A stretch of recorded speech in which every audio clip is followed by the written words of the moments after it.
Joel wiped the sweat and grease off his forehead with the sleeve of his already stained jumpsuit, squinting at the blinking console that refused to cooperate. "Come on, Theta-9," he muttered. "You're supposed to be the galaxy's last line of defense against spaceship catastrophes, not a glorified junkyard." His voice echoed through the dome-shaped repair bay, which smelled faintly of burnt circuits in desperation. A sudden metallic screech outside made him jump. He grabbed his multi-tool, part wrench, part sarcasm dispenser, and shuffled to the entrance. The sandstorm howled like a banshee with a bad attitude, but through the swirling dust he could just make out the sleek silhouette of a ship that definitely didn't belong here. The hull gleamed even through the grime, with markings that looked less like decals and more like ancient runes from a cosmic spellbook. Joel rubbed his eyes. "Yeah, right. Maybe I'm hallucinating because of all this recycled air." The ship groaned again, settling on the cracked red soil like it had been dropped by an angry god. The hatch hissed open, and out stepped a woman who looked like she belonged on a magazine cover, except for the long, delicate ears that poked out from beneath her black hair. She paused, scanning the battered outpost with a mix of curiosity and exhaustion, her eyes glowing faintly like twin stars caught in twilight. Joel blinked. "You lost? Or just really bad at choosing vacation spots?" She said nothing. Instead, she collapsed like a deflating balloon right in front of him. Joel's first instinct was to call for help, but with no one else around except the cleaning bots that were currently arguing over who had the better algorithm, he sighed. "Well, you picked the wrong mechanic for this job, but lucky you, I'm great with broken things." He hauled her into the bay, trying not to trip over the pile of discarded circuit boards and coffee cups that threatened to turn the place into a landfill. As he set her gently on a cot, she stirred, eyes flickering open like distant galaxies waking from a long sleep. "Name's Joel," he said, sitting down beside her. "I fix ships, and sometimes, apparently, I fix stranded royalty. You got a name, or should I just call you Queen of Mysterious Trouble?" A faint smile touched her lips. "Ceressa," she whispered, voice soft but resolute. "Queen of Virelia." Joel choked on an imaginary sip of coffee. "Queen? You're joking, right? Because last I checked, this place isn't exactly the palace of intergalactic diplomacy." Ceressa sat up slowly, regal despite the dust and the obvious discomfort. "I am no joke. My ship malfunctioned near your sector, and I needed help." Joel scratched his head. "Right. So you're telling me the universe's most powerful ruler crashed her ride on a sandball nobody cares about, and the best mechanic available is me?" "That appears to be the case." Joel laughed, a dry sound that seemed to lift some invisible weight from the room. "Well, Your Majesty, I gotta say, you've got lousy luck, but lucky for you, I've got a knack for miracles and duct tape." The days that followed were a blur of sparks, awkward silences, and Ceressa's pointed remarks about the primitive state of Joel's tools. Joel countered by teaching her the art of human stubbornness, mostly by refusing to let the power converters explode, despite the fact they smelled like a burnt toaster. One evening, as Joel was hunched over the ship's damaged hull, a small cleaning bot rolled up and beeped insistently. Joel squinted at the blinking red light on its chest. "Not now. I'm in the middle of a cosmic puzzle here." Ceressa glanced at the bot, raising an eyebrow. "They seem persistent." Joel grinned. "Yeah, they're the religious fanatics of the outpost. Worship the vending machine over there. I swear if one tries to convert me to the Church of Soda again, I'm tossing it into the sandstorm." Ceressa laughed softly, a sound like wind chimes caught in a gentle breeze. "You humans have peculiar ways of worship." Joel winked. "That's what makes us charming." As the storm outside raged and the stars blinked cold and indifferent above, a fragile alliance formed between the stranded queen and the unlikely mechanic.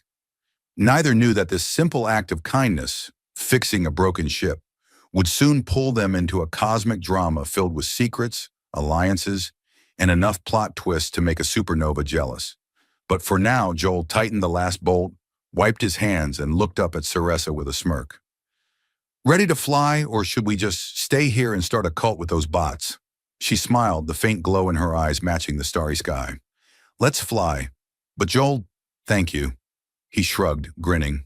Hey, what are heroes for if not to fix other people's messes? And with that, the hum of the repaired ship filled the bay, the first note in a symphony that would echo across galaxies. Joel rubbed the back of his neck as he stared at the ship's console, the blinking lights now a soothing, steady green instead of the frantic red flashes from yesterday. Well, Your Highness, he said, not bothering to hide the teasing grin, looks like your fancy ship is almost ready for liftoff, and I only nearly electrocuted myself 3 times. Saressa raised an eyebrow, crossing her arms. Only 3? I'm impressed by your survival rate, human. Joel gave a mock bow. Thank you, thank you. Years of dodging bad wiring and worse coffee have prepared me well. She studied him quietly for a moment, then glanced down at the oil stains on his jumpsuit. You don't look like a typical intergalactic technician. Joel laughed. Yeah, well, I'm not your typical anything. Mostly just a guy who can fix things when they break, and try not to swear too much. Is that why you have so many tools that look more like kitchen utensils? Saressa pointed to the dented spanner in his hand. Joel held it up proudly. Ah, the multi-spanner. It doubles as a pizza cutter and opens bottles. Very handy in emergencies. Saressa smiled, a rare lightness in her eyes. I think I could learn a lot from you, Joel. Joel scratched his chin. Funny thing about that, I'm learning a thing or two from you as well, like how to not take life too seriously even when your ship might explode. Before either could say more, the ship's comm crackled with static, then a voice as cold and clipped as a frozen nebula came through. Varelian vessel, identify yourself immediately. This is the Galactic Diplomatic Probe Omega-17. You are in restricted space. Joel leaned closer, whispering, well, that sounds about as friendly as a hyperspace traffic cop on their 3rd cup of bad synth coffee. Saressa straightened, her expression hardening. Ignore it. I will handle this. Joel's eyes widened. Handle this how? Like, talk it down? Or, I don't know, reprogram their AI with a cat video? Saressa's lips twitched into something suspiciously close to a grin. Not quite, but close. The probe's voice crackled again. This is an official request for your identification and purpose. Failure to comply will result in interception and inspection. Joel rolled his eyes. Sounds like someone just discovered the joy of bureaucracy. Saressa glanced at him, then back at the console. They believe I have been kidnapped. If they discover I'm here, it could trigger a political incident. Joel blinked. Kidnapped? You?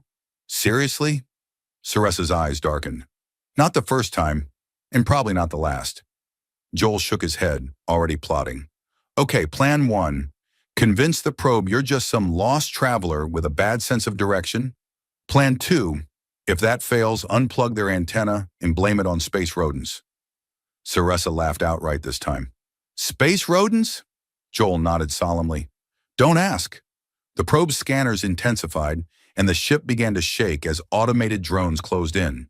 Joel grabbed a spare circuit board and, with a flourish, jammed it into the console. Here goes nothing. The probe's voice became confused.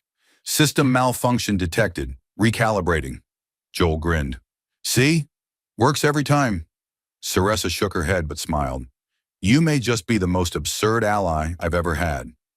As the probe's drones retreated, Joel slumped back in his chair.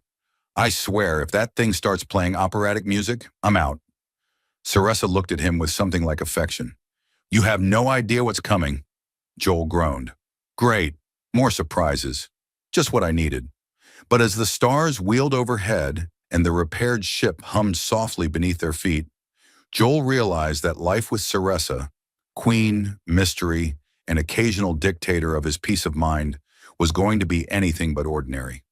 The moment the Galactic Diplomatic Probe Omega-17 vanished into the swirling dust of the red moon's atmosphere, Joel let out a breath he didn't realize he'd been holding.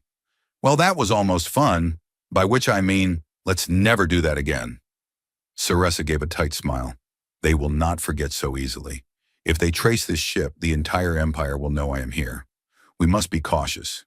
Joel's fingers itched to tinker, but the ship's sensors were still twitching nervously. Cautious, huh? Like how you hid in the ventilation ducts back there. You've got to teach me that move sometime. Very dramatic. Saressa's eyes gleamed with amused disbelief. I didn't expect to become an expert in hide and seek during my reign, but here we are. Only thing missing was the soundtrack. I was half expecting a spotlight to follow you around. She laughed softly.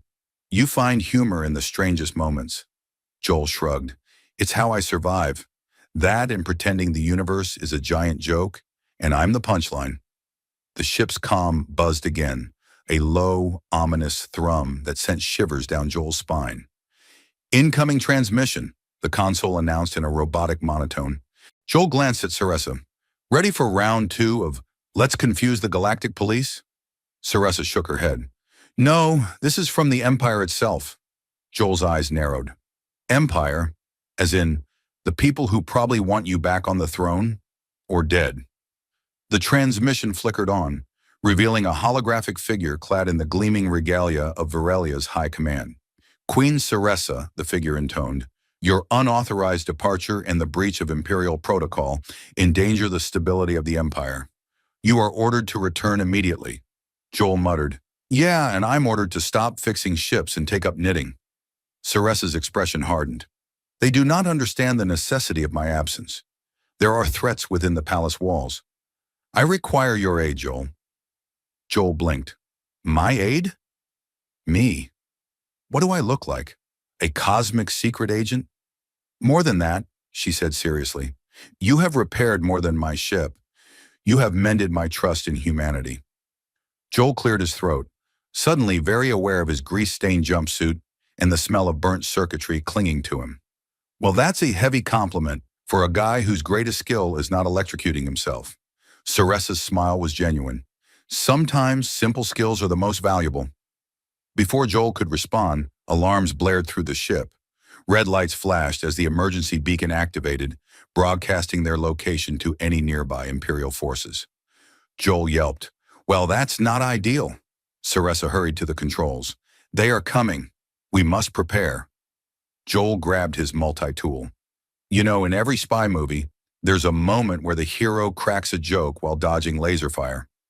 I'm banking on that. Saressa raised an eyebrow. I am not certain your jokes will save us. Hey, humor's the best shield. Also, it confuses the enemy. Works every time. As the ship's sensors picked up multiple incoming vessels closing fast, Joel and Saressa shared a determined glance. Ready for a little cosmic dance? Joel asked. Always, Saressa replied.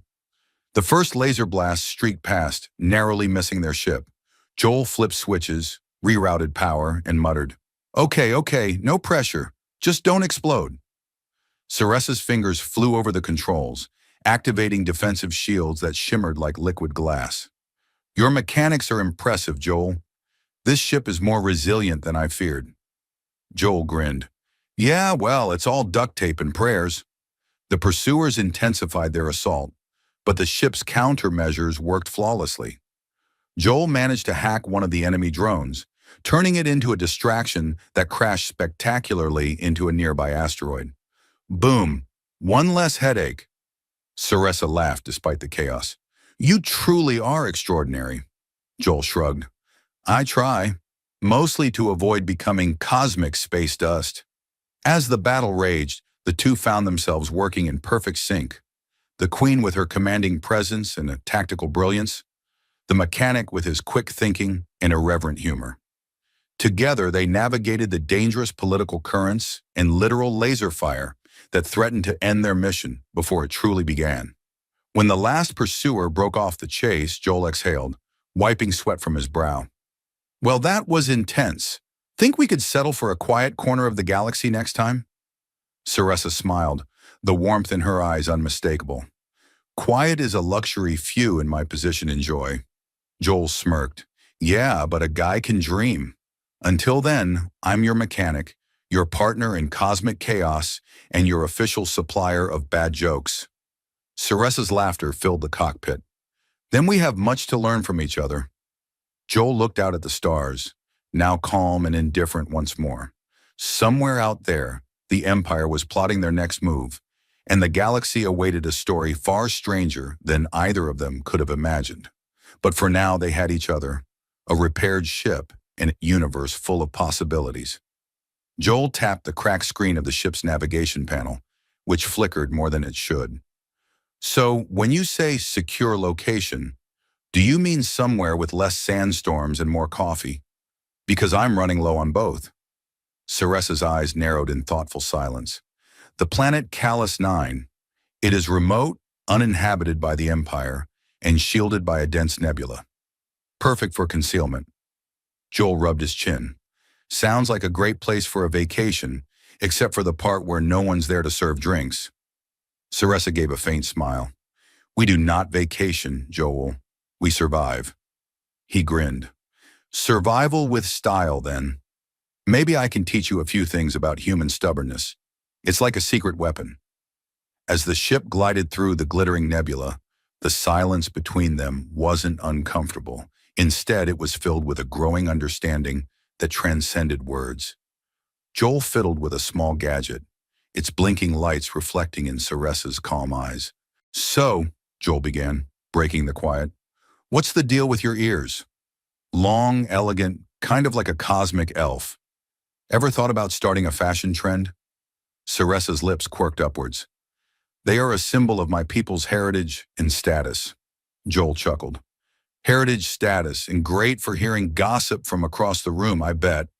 She laughed softly. And you, Joel? What makes you who you are? Joel paused, considering. I guess it's the stuff that doesn't break easily, like this ship. Or maybe it's just luck, mixed with a lot of stubbornness and bad jokes. Ceresa shook her head, amused. You have a unique philosophy. Joel shrugged. It keeps me out of trouble most of the time. When it doesn't, well, that's when things get interesting. Suddenly, the ship's sensors beeped urgently. Incoming transmission, the console announced. Joel sighed. Not again. Can a guy catch a break around here? The hologram flickered to life, revealing a stern-faced man in a uniform that screamed, Empire High Command. Queen Ceresa, this is Commander Rael. We have traced your signal. Surrender now to avoid further conflict. Joel raised an eyebrow. Commander Rael, huh? Sounds like someone who never laughs. Ceresa's voice was steady. Commander, this is not a battle I wish to fight. I seek only to protect my people and find the traitor within the Empire. Joel grinned. Traitor? Now that sounds like a party. Mind if I crash it? Rael's expression darkened. Your interference will be met with force. This is your final warning. Joel turned to Ceresa. Looks like we're invited to a very unfriendly reunion. Ready to crash some Imperial parties? Ceresa nodded. Always. Joel adjusted his tool belt, the weight of responsibility mixing with an odd thrill. You know, for a queen, you sure get into the worst situations. But hey, if anyone can fix a cosmic mess, it's us.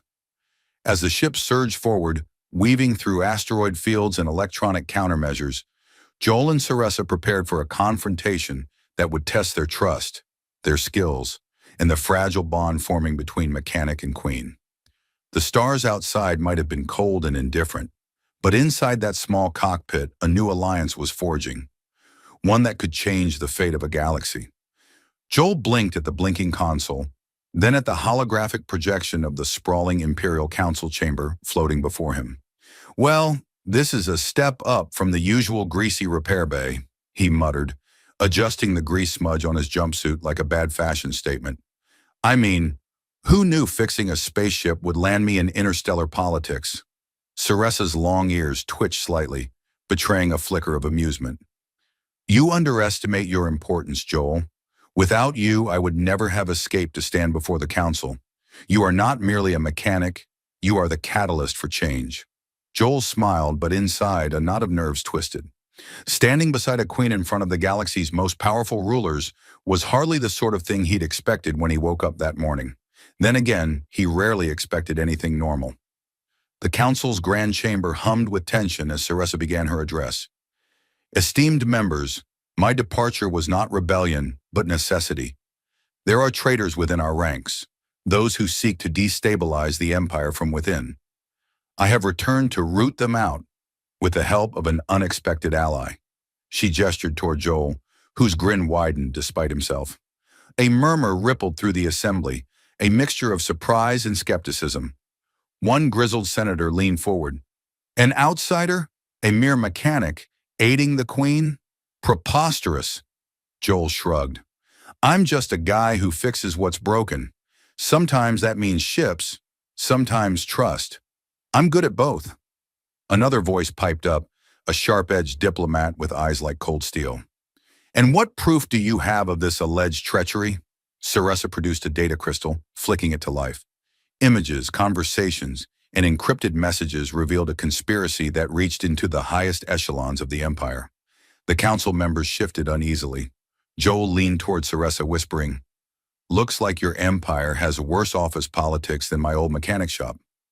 She smiled. Perhaps we are not so different after all. The debate that followed was fierce, yet the undeniable evidence and Saressa's unwavering resolve turned the tide. Those loyal to the empire's ideals began to rally behind her once more. When the session ended, Joel and Saressa found themselves alone on the balcony overlooking the sprawling cityscape of the capital planet. The stars above twinkled with distant promise.